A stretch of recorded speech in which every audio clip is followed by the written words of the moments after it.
Welcome again to my channel today, and today is another day. We are blessed to have another guest kwa show kama kawaida. And by the way, today nimewaletea expert in a certain field mwenye atawaambia ni nani anafanya nini. So bila kupoteza time nataka tu introduce our guest leo.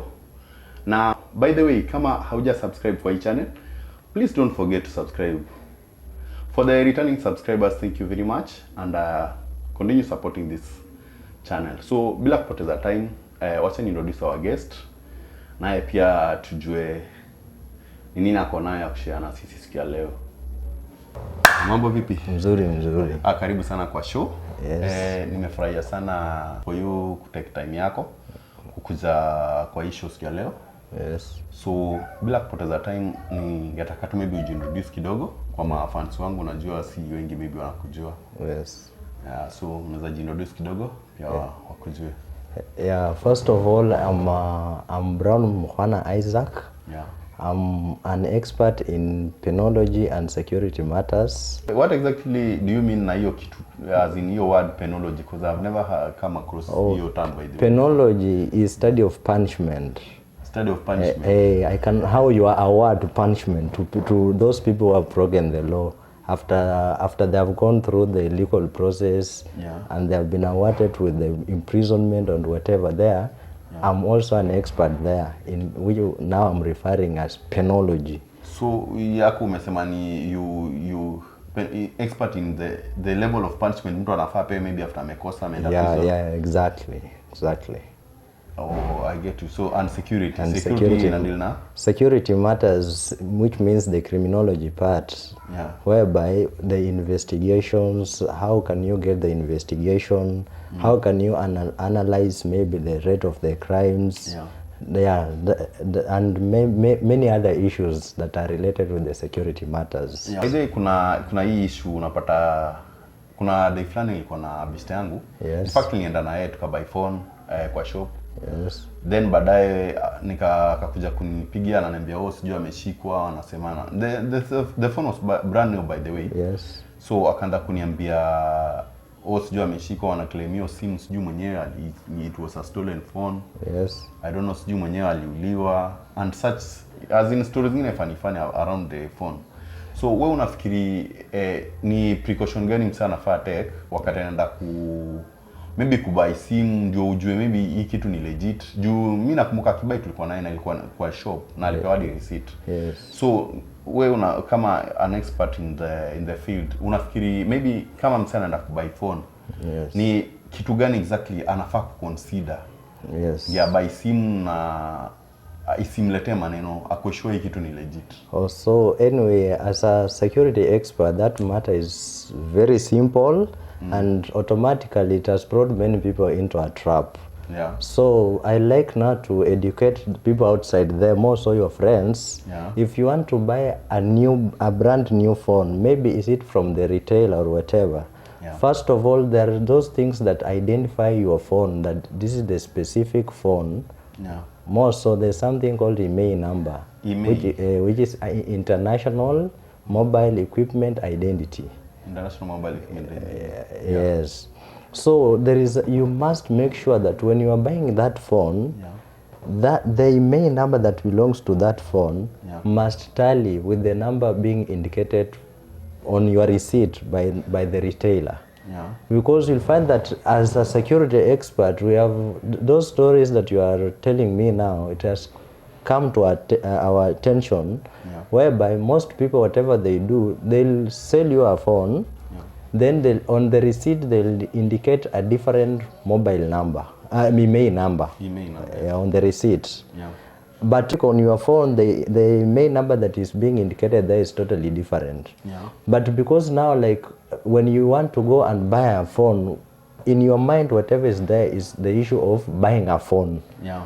Not about to investigate these things that I'm telling you. Yeah. So we have some people outside. Now, I can't say that not all the retailers are bad, but we have some people who have gone to an extent of giving you a phone, a brand new phone, plus the box, plus everything. They'll issue with it. Then the indication of that IMEI number that is supposed to be written on that receipt is totally different from the IMEI number that is on the original phone that you have bought. And where do you check maybe this email number you're talking about? There's numbers that I'll give you this number that you do dial. After dialing on your phone, the phone that you have bought, there is a number that you are supposed to dial to make sure that the phone you have bought, it is indeed the original phone having that email number. For the benefit of those people who may be watching us, if you go to the shop and you want to buy a phone, make sure that the email number in your phone and the email number on the receipt, they are tallying. So there is I like to give you a clue. If you go and buy a new phone, make sure you dial *06#, then you call. Automatically it will pop to your screen of the phone that you have bought, whether you have placed there a line or not. So it will give you the email number of the phone. Yes. Thereafter, after you can now take the receipt that the retailer has indicated the number, the receipt to show that you have bought their phone. You can then now compare. If you find them telling, then it is a legit phone, and you can go home freely, knowing that indeed you have bought a legit phone. And I'm telling you this because what some of them do, you will find that you will go there because you don't have time to verify whatever I'm telling you right now. So they will indicate the different email number on the receipt from the phone they have given you. So when you will go there back, they might send someone else to claim that my phone was stolen. So if they do so to the police, the police will carry out investigation to track your phone, to that phone that you have bought. Despite the fact that it's a brand new phone, that phone will be tracked to an extent of they'll find you.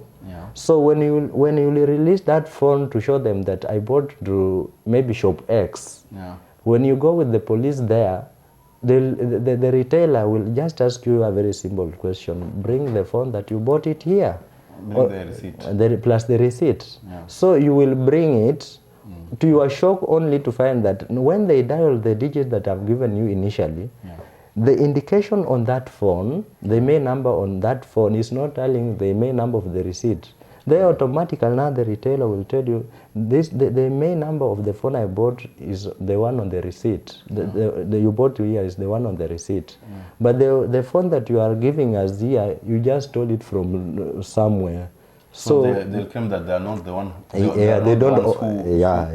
sold you the phone. And automatically you will end up just rotting in chain. Have you maybe encountered with anyone who has gone through such an issue? Yeah, we have. In fact, I'm telling you from experience. That is the thing that most people there who have been imprisoned in the jail, you will find that most of them, they just found themselves into such a scenario. And there's nothing now that will make them to come out clean that indeed they bought that phone from that retailer.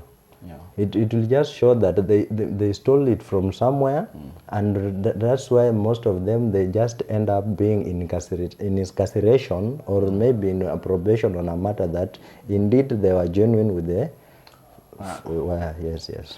Now, for example, now you've said that you are remind me the name. I'm a penologist. Now, the penologist, let us just focus on the penologist. You say penologist is, it only deals with maybe punishment.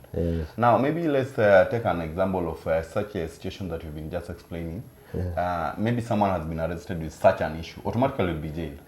Because the shop owners, maybe they have proven that the phone was not theirs. And this person has maybe gone to court, maybe has been sentenced, maybe, I don't know how someone should go about that, or which kind of punishment is such a person going to be given.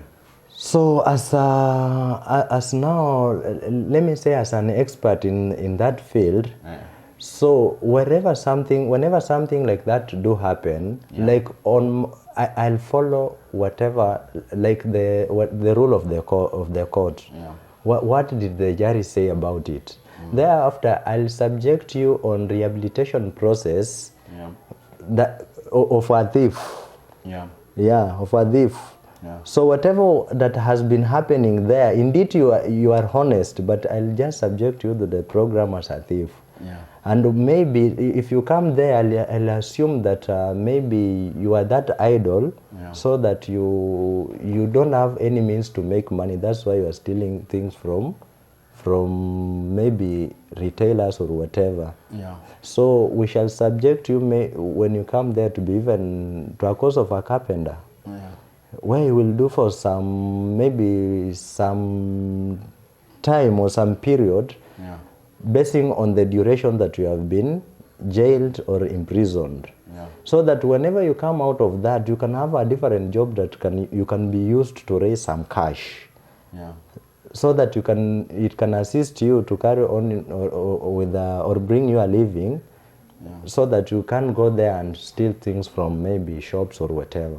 Yeah. So that's the kind of procedure or the process that we shall subject you in form of punishment during the imprisonment. So, do you want to tell me that maybe in every prison Yes. we have a penologist there who subject these people after they have been subjected to certain judgments in courts? Yes. The kind of punishment they should face. Yes. Like that person was committed something like murder, and something was committed something like, let me say that normal theft and whatever.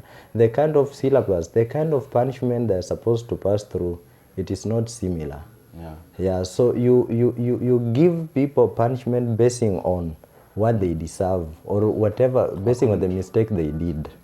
Yeah, so their syllabus is totally different. Yeah, but the main purpose of a penologist is to make sure I inflict pain during the period that you are in incarceration. Yeah. I do warning to other people who might have the same character as you, and also to rehabilitate you into a good citizen. Okay, so so you said your work as a penologist is just to determine the kind of punishment someone is given. Yes. So according to you, yes, you mean that penologists don't do any kind of investigation? They don't. They only maybe recommend a punishment according to what the judgment. Yes. So you don't, the penologists don't involve themselves in any kind of investigation. So you are true, whatever you are talking, but from the initial introduction, I told you I'm a penologist as well as a criminologist. You said the security expert. Security expert, which is just a criminologist. Yeah. So when you do these things of investigate, you can penalize as well as you can investigate. Yeah. Because you can't penalize what you don't know. In other words, if you are a teacher, you can't teach if you don't have any idea about what you are teaching. Yeah. So if I want to penalize you, first of all, I must have an idea on the crime. Yeah. And for you to bring you into this attention, you'll find that for me to penalize you, you must have broken the law. Yeah. You see? But you see, there are many innocent people who are jailed. Maybe they have not done something, maybe. Yes. But they are jailed. So I was just inquiring, maybe, do you do maybe an investigation first to determine whether these people, you see, you can find out that he's innocent, but you have no right to go and maybe to the court to say that this guy is innocent. Yes. But after maybe you are But after maybe your investigation, at least you can reconsider your punishment to the certain person. Anyway, there's a way. I want to bring you into this attention that wherever the investigation it is done, investigation it is done by expert. Yeah. And to bring you back to your initial questions about how your friends, about a new phone and whatever. Yeah. You will find that when the investigation it is done, and the basing on the fact that will be presented into the court is supposed to be empirical facts. Empirical facts meaning facts that you can't raise any doubt about it. Yeah. It is something, even if you bring a class 1 kid, will just see the facts that this is the evidence and it is true basing on just looking into it. Yeah. So, and if that's the empirical facts from the investigation, we have got that indeed you have the receipt, you went there, there's the main number from that retailer, it doesn't dial with the phone that you have, automatically. It means that then you will be jailed based on that information, which is true. Yeah. So if you went to the jail and maybe they have gone to find that indeed you didn't do any mistake but you have been jailed, now the kind of evidence that you presented to the court could not justify the court or to prove that indeed you are not guilty. Yeah. So some people might find themselves into chains because they are unable to explain to themselves, or they can't be persistent with the kind of evidence they're giving. Today they'll give you X, tomorrow Y. So automatically you start doubting the kind of information they're giving you. That's why you find some innocent people in prison. But the prison automatically, it gives justice basing on the empirical evidence. So long as you justify the empirical evidence. Is this empirical evidence the same as the evidence that is used by the judge to give you the... To award you maybe the kind of punishment. Yes, true. Yeah, so the fact that, like, as an investigator, I'll go to the ground, I'll find the empirical information. That empirical information, if the matter was a criminal matter, or you know, when it comes to the matter of criminology, we have like some 3 branches of criminology. We have cyber crime, we have criminal crime, and we have civil crime. You said cyber crime, criminal crime, and cyber crime. We have cyber crime, criminal crime, and we also have civil crime. Civil crime, yeah. So criminal, when you do things to do with criminal crime, you must give evidence beyond reasonable doubt. Yes, I saw X beating Y. Where did you see them on the market? When was it? It was about 8 o'clock at night. 8 o'clock? Were you able to see that person 8 o'clock? Yes. How? It means there might be a source of light that is an indication that truly you saw that man. If there was no light, they'll ask you just a very simple question. It was 8 o'clock. How did you see that person? Then from there, because you want now to make this, I was there, I saw that person beating whatever, thinking that you are reinforcing the statement automatically. Now when it comes to that, just that empirical thinking, you are like, 8 o'clock. There was no source of light. And this person saw this person wearing a red cloth trying to beat the other one who was with white or whatever. Automatically, as to the judge will know that there's a problem somewhere. The kind of information or evidence you are giving automatically, it cannot assist the jury to make a decision to tell with maybe on yours or to favor you. It won't. Civil crime is related on the societal relationship. So in other words, society. The crime that happens between a member of the same society. Then more so these crimes, the things like land, maybe these things to do with civil crime, injustice in the society. Just injustice in the society. By not involving the assault fact or whatever, just injustice in the society. Those matter of marriage, divorce, those are just the civil world. When it comes to the cyber, is this matter to do with technology, like M-Pesa fraud? When you hear things of bank, people have stolen through technology and what? Just hacking the systems. So cyber is automatically technology. Anything that you will do contrary to the expectation of technology is a cyber crime, in short. Okay, I'm so grateful for your time. I thank you very much for coming to this show. Through your experience and your expertise, I believe that my viewers have really gained some knowledge, and they have also learned very many things on how they can go about some different situations in their lives. So thank you very much for coming, and I hope that maybe when I need you next time on such issues relating to your expertise, I hope you'll be available again to come and continue sharing this with us. Okay, for the viewers, thank you very much for watching that clip to the end.